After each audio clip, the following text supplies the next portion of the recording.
They say when you die, your life flashes before your eyes. That's a lie. What really happens is far stranger. And far quieter. But let me not get ahead of myself. My name is William Curtis. I'm 57 years old.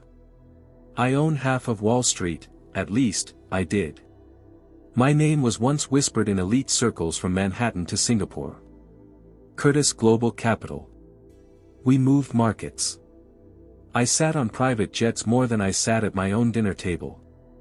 I knew every CEO by first name and every senator by their price. I was successful. Ruthlessly so. But I never prayed. I wasn't hostile to religion. I just didn't care.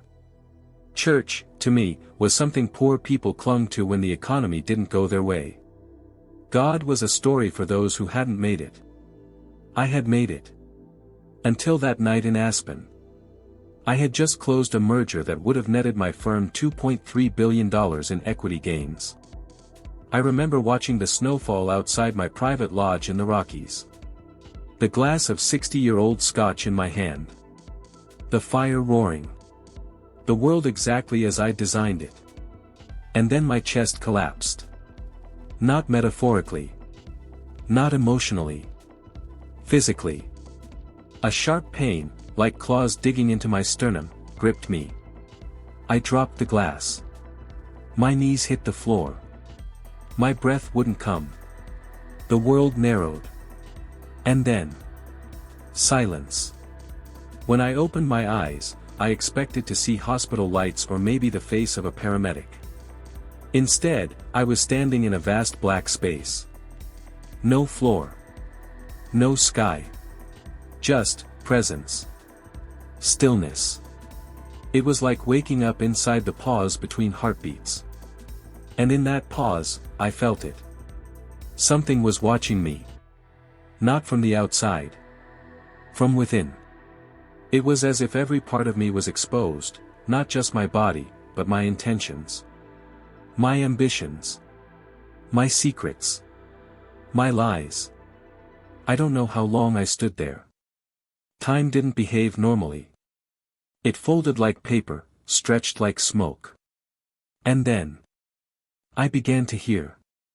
At first it was soft. A whisper. Then a murmur. Then thousands of voices. I turned, and I saw them. Figures.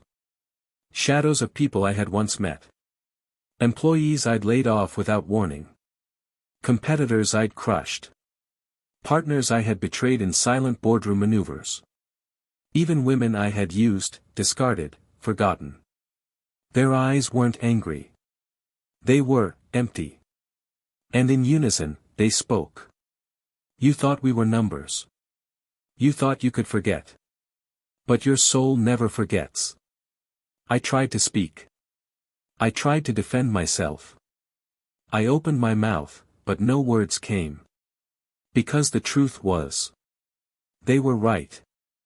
I had lived as though souls were optional. As though success cancelled consequence. Then, through that darkness, came a light. Not a harsh, punishing light. Not fire or thunder. It was the kind of light that reveals. Soft, but absolute. And it knew me. I could feel it, like it was peeling back every wall I'd built to protect myself. But instead of shame, I felt something I hadn't felt in decades. Conviction. And then. He stepped forward. I didn't need an introduction. I knew who he was. Not because of a robe or a halo or some painting from Sunday school. But because my soul recognized him. Jesus. And he was nothing like I expected. He didn't look at me like a judge. He looked at me like a father who had been waiting. Waiting for me. I couldn't look him in the eye. I fell to my knees. I wanted to cry but there were no tears.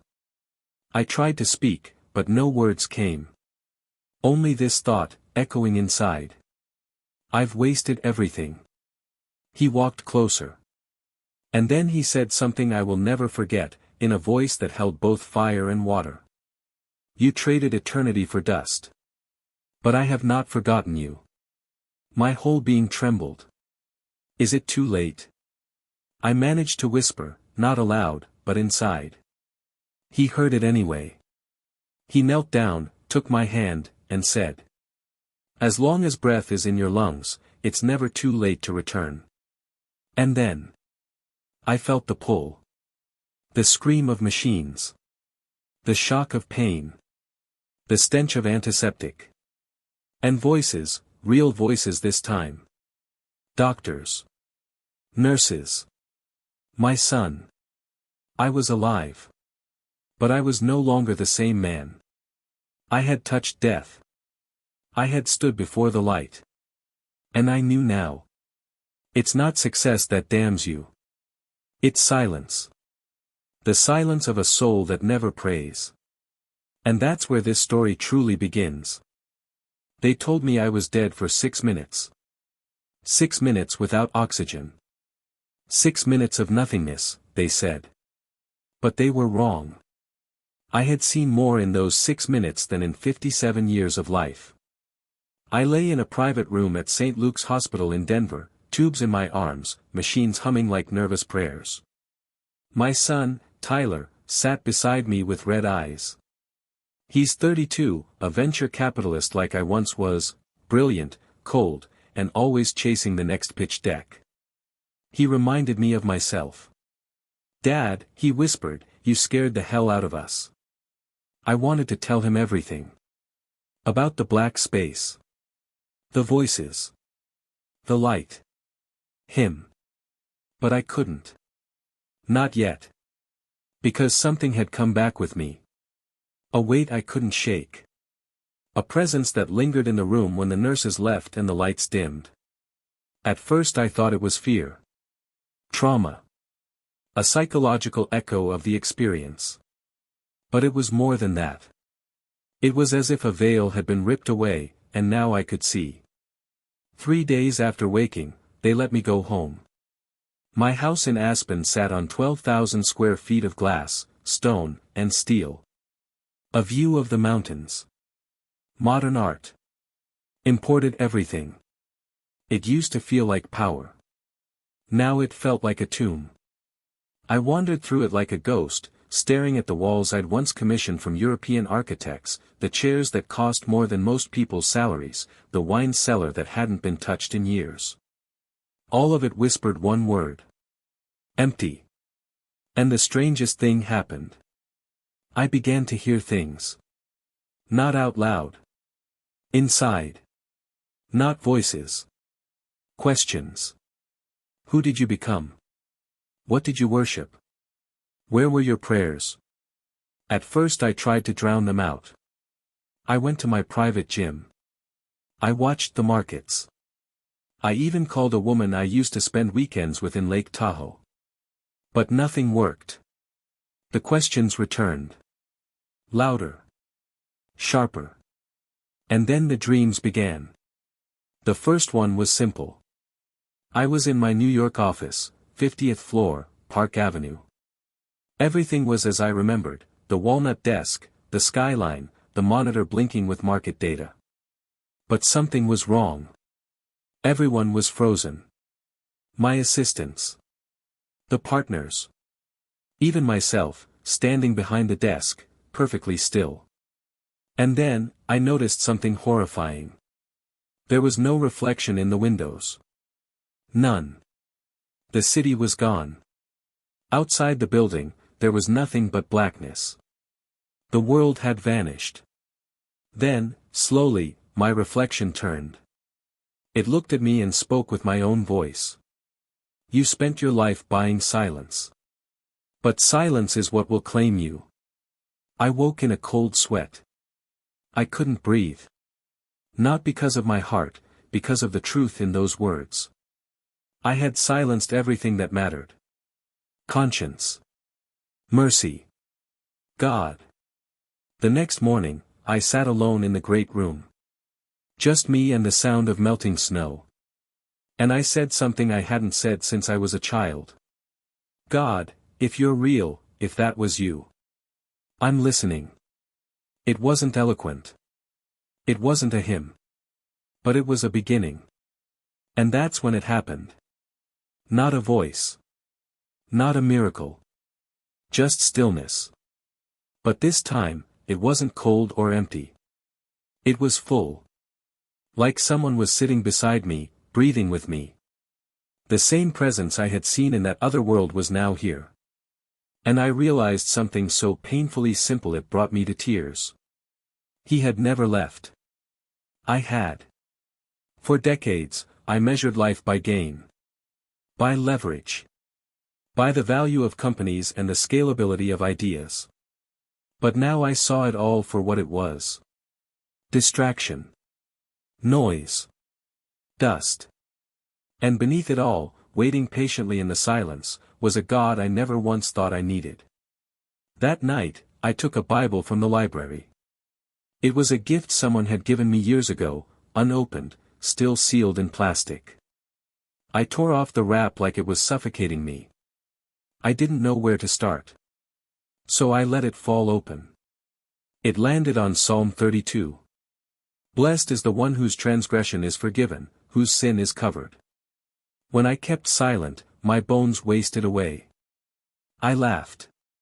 And then I wept. God wasn't subtle. It's strange. The more I prayed, the clearer the world became. I started to see people, not just as assets or obstacles, but as souls. I remembered the janitor from our Chicago office I fired for efficiency. I remembered the interns I used to mock behind their backs. I called my lawyers the next day and told them to start the process of giving 80% of my wealth to community programs, addiction recovery, housing shelters, and missions. They thought I was dying. I was finally living. People ask me now. What changed you, William? I tell them. God didn't change me with fear. He changed me with truth. He showed me what silence costs. And now, every morning, I begin with the one thing that saved me. Prayer. Because without it, I am death. And without Him, I am nothing. They invited me to speak at a leadership conference in San Francisco, a crowd of CEOs, investors, and digital prophets. The kind of event I used to own. They wanted me to talk about resilience, recovery, transformation. They expected a polished redemption arc. What I gave them was silence. Literal silence. I stood at the podium for a full 30 seconds without saying a word. You could feel the discomfort ripple through the room like static. Then I said, "Do you know what silence feels like, when God's not in it?" They didn't expect that.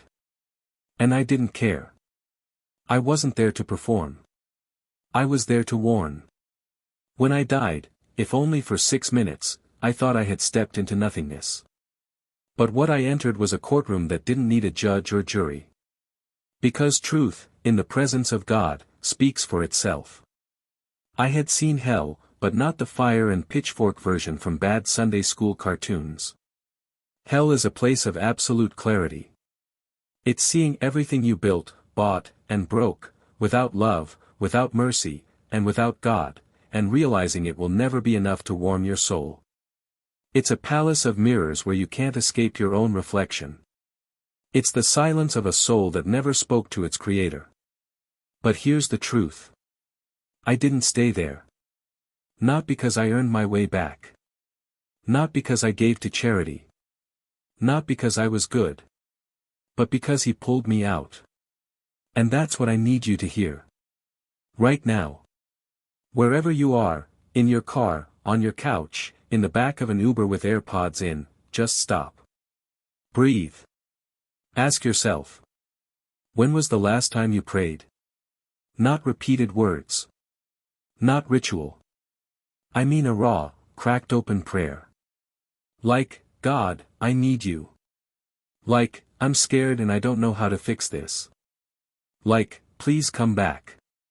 Because that prayer is where eternity begins. After I gave that talk, a young entrepreneur came up to me backstage. 28, hoodie, sandals, VC-funded platform for mental health tracking. He looked shaken. He said, "Your story, it scared me." I looked him in the eye and said, "Good. Because if it scares you, it means your soul is still alive." Then I asked him, "Have you prayed yet?" He didn't answer. I didn't need him to. I could see it in his face. That same quiet conviction that hit me in the black stillness between life and death. I've learned something no market ever taught me. Money is an amplifier. That's all. If you're lost, it makes you more lost. If you're proud, it makes you untouchable. If you're empty, it fills you with noise. But it can't fix your soul. Only God can do that. These days I live in a smaller house near Boulder. I don't wear suits. I lead a men's prayer group every Tuesday morning at a diner off Highway 36. We read scripture over coffee. We talk like brothers. Some are ex-cons. Some are ex-COS. You can't always tell the difference. We end each morning with a simple prayer. God, remind us who we are. And remind us who you are. And never let us forget the difference. If you're still listening to this, I want you to know. It's not too late. It doesn't matter how far you've drifted. Doesn't matter how rich or ruined you are. Doesn't matter what you've done, or what you believe you are beyond. If you're breathing, you're invited back. So here's my challenge to you. Tonight, turn everything off. No podcasts. No news. No stock tickers. Find a quiet room. And say this, out loud if you can. God, I'm here. Speak. I'll listen. That's it. That's where it begins. Not with a sermon. Not with a system. But with a whisper. And a God who still answers.